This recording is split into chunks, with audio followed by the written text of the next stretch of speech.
My child died after only a month on this earth. I'm going to spare myself the tears on explaining how, but the tears of my wife are ones I'll never forget. Grief is ugly, it's so fucking ugly. When we lost him, it sounded as if my wife was regurgitating fragments of her soul. Her wails could have shattered glass, curdled blood. The cries would turn to screams, screams at the universe, at whichever sick, twisted higher power would let this happen, at herself, at me. She'd scream until the skin of her throat shredded to ribbons. I'll be honest, I didn't cry. I don't remember if I even shed a tear. But not because I wasn't upset, I didn't cry because it felt like she was already doing it for me. No pain is more shared than a grieving mother's cry. I wished there was a handbook on grief, for dummies, if you will. One that could have especially prepared me for the before and the after. Before, you're just waiting, like you're watching an hourglass of life on its last grain. My heart is pumping while he flatlines, and it hits like a wave. I'm going to have to grieve, I thought to myself. Before I could even experience it, I thought about how it was coming right for me. And I knew that in the blink of an eye, life was going to be something that I'd have to fight for. Maybe I was already grieving him before he went, maybe I was prepared. Or I just thought I was. I don't think you ever could be prepared. Then, you reach the after. Not the moment you leave the hospital room or even the drive home. It's the moment you open that front door, the air sucked out of the room, and you feel that thorough fucking void, that void in your chest, in your relationship, in your home. This is it, this is my life now. This is real. What hurt even more was that this new life wasn't so foreign to me, it was one I had nearly a month ago. I felt so guilty for not grieving him but instead grieving for what he could have been. I grieved for the first birthday and dozens after it, the first steps, the graduations, I'd even trade a hormonal teen fight with him over this. I couldn't help but grieve the life he could have had instead of the one we lost. My wife felt differently, she missed their skin touching, humming to him, even dragging herself out of bed at 3 a.m., because he was crying again. We never really discussed it, but we could just tell that we were grieving down two separate paths. Our backs were always turned in bed, she'd flinch when I'd touch her, it was as if she was allergic to me, but I understood she needed her space. The funeral was absolute hell on earth. Actually, I think rotting in the fiery pits of hell would feel better than attending an infant's funeral. At least it'd be warm, unlike the icy grip of mourning. I remember walking up to the casket alone, staring down at him. And all I could think was, caskets shouldn't be that small. He laid in a box that was small enough to cradle in my arms. When they lowered him into the ground, the cries emerged again. My wife wailed into the clear morning sky, so guttural it was as if it was happening all over again. But she didn't collapse into my arms, she collapsed to the ground, as if she wanted to join him. Then you open the front door again and the voids are even deeper, everything is even realer. We packed up our child's nursery, and his future, into boxes, then fought about whether or not to throw it all out. She said she wanted them in the attic, I said I'd never be able to go up there again if we did. So we just left it all in that room, collecting dust. The door stayed shut at all times, but never locked. Just closed. I think it symbolized our grief, in a way, we closed the door on that part of our lives but weren't ready to lock it away forever. Each day doesn't get easier, it just gets farther away from the day it happened. The mornings are the worst, you wake up, your eyes creak open, the morning sun is pouring through your window, and then you remember that you're grieving, as if you could forget. Little things began to tick us off.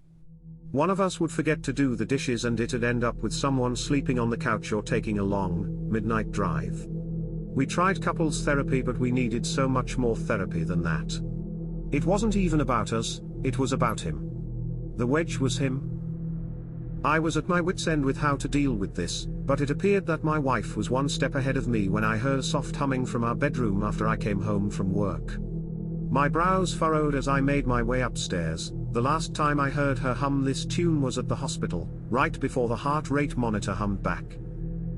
When I pushed the cracked open door, I felt like I was dreaming. She was laying in our bed, cradling a baby in her arms, looking down at it like she could see every planet, every star, every galaxy.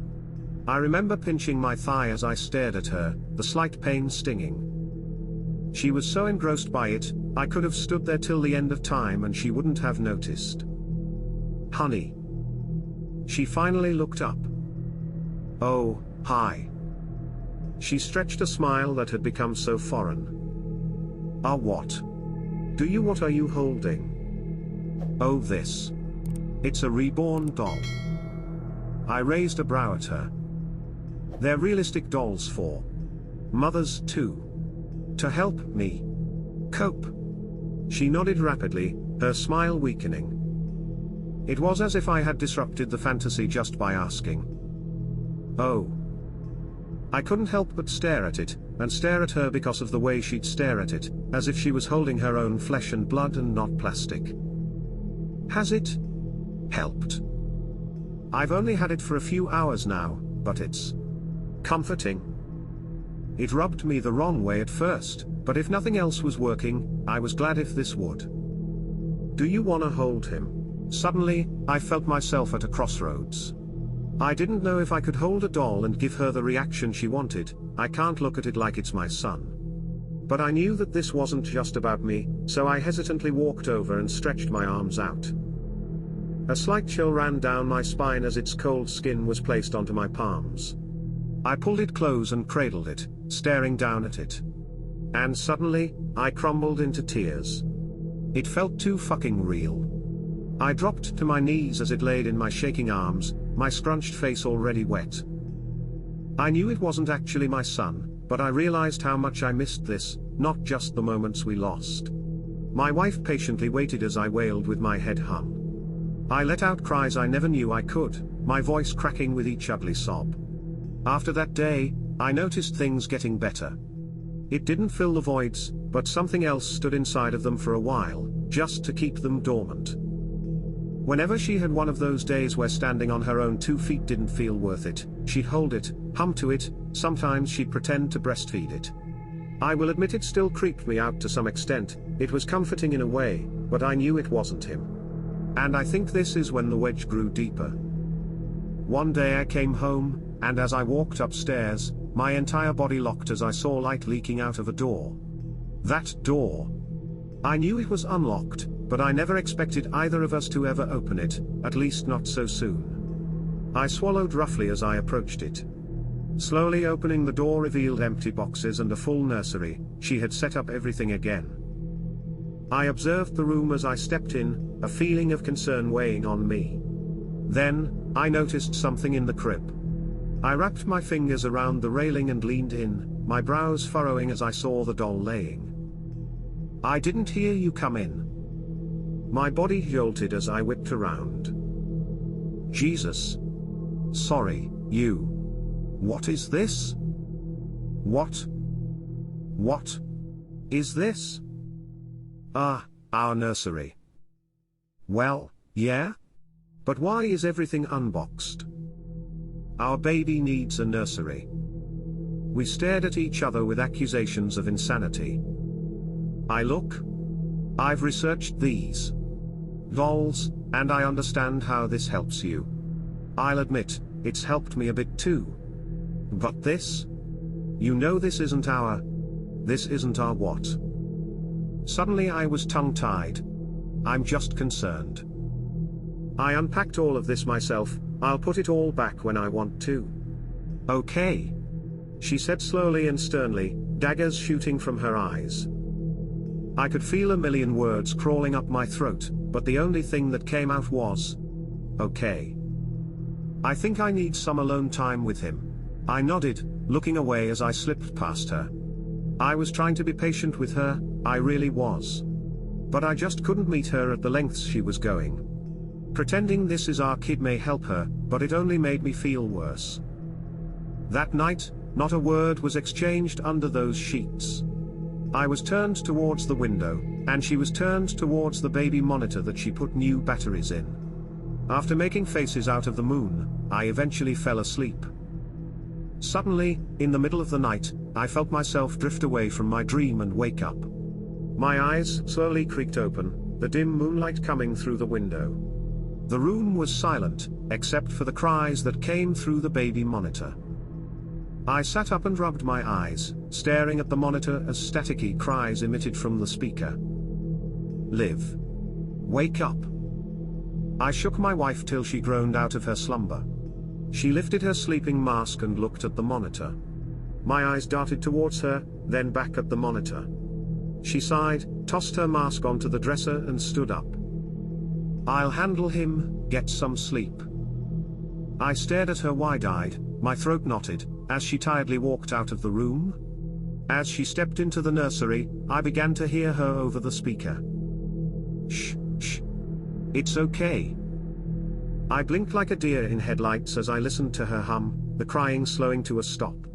My eyes shifted towards the door as she walked back in, grabbed her sleeping mask and laid back down. She didn't say a word as I just continued to stare. A part of me wanted to go into the nursery, but I just laid there till my eyes dried and ran bloodshot. Before I knew it, the sun was up and I had to go to work. I slowly stood up and stiffly got ready. I tried to convince myself that it was a dream, but I had already woken up from one. When I finished getting dressed, I kissed her as she slept and left the room. As I passed the nursery, I paused for a moment. At first I considered going in, but instead I pressed my ear against the door. But there was nothing, just absolute silence. I don't know what I thought I was going to hear, I didn't even know what I heard last night. I couldn't tell if hearing something now would have made me feel more or less insane. That day at work was grueling. I kept falling asleep at my desk, had a hard time processing what people were even saying to me, it was just one big blur. When I got home, the first thing I wanted to ask my wife was what the fuck happened last night, but after the incident in the nursery, I feared she'd tell me that the doll crying is normal because it's our son. When I got home, I was ready to fall flat on my face. My wife stood at the sink washing dishes, her head turning as I walked in. Hey, hun. Hi. How was work? You know, the usual. Be quiet when you go upstairs, I just put him down and it wasn't without a fight, she chuckled. I'll be sure not to wake him. I want to extend a massive thank you to all our listeners for being part of our exciting episode. Your support is what makes this podcast possible, and we are thrilled to have you with us on this journey. If you enjoyed our adventure into the unknown today, please share this podcast with your fellow thrill seekers. Stay tuned for our next episode where we'll dive into another captivating story full of mysteries and spine-tingling chills. Remember to subscribe so you don't miss out on any upcoming stories. Until next time, keep your eyes open, your hearts brave, and your lights on. After all, you never know what's lurking in the shadows. This is your host, signing off. Stay safe and keep exploring the unexplored.